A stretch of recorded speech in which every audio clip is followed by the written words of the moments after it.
Здоровье! У каждого человека есть голова, туловище, руки и ноги. Все они составляют одно целое, наш организм. Ни одна его часть не может существовать отдельно от другой. Голова.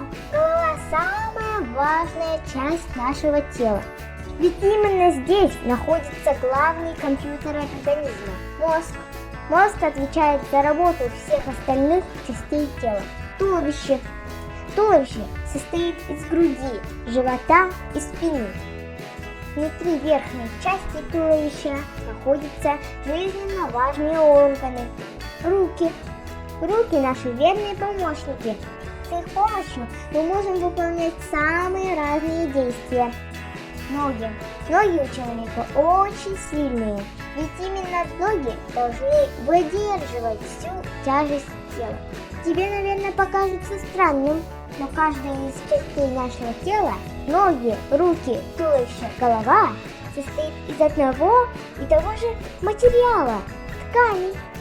Слово «ткань» биологи, ученые, изучающие живые организмы, позаимствовали у портных. В человеческом организме около 200 видов тканей. Ткань одного типа образует кости, ткань другого типа – мускулы, ткань третьего типа – кожу.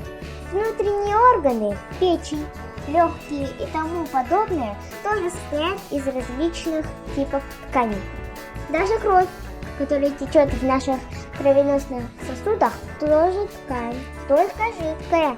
Ткани нашего организма тоже можно разделить на маленькие частицы, которые называются клетками. О них я расскажу вам на следующих выпусках нашего влога. Итак, живые клетки образуют ткани, из них состоит весь наш организм. Ткани из клеток внешне похожи на ткани ниток. Почему же тогда они так называются? Дело в том, что клетки, образующие ткани, могут переплетаться словно нити. В следующем выпуске мы узнаем с вами, что такое клетка. Не забудьте поставить лайк, пишите комментарии и жмите на колокольчик, чтобы не пропустить новое видео. Всем пока!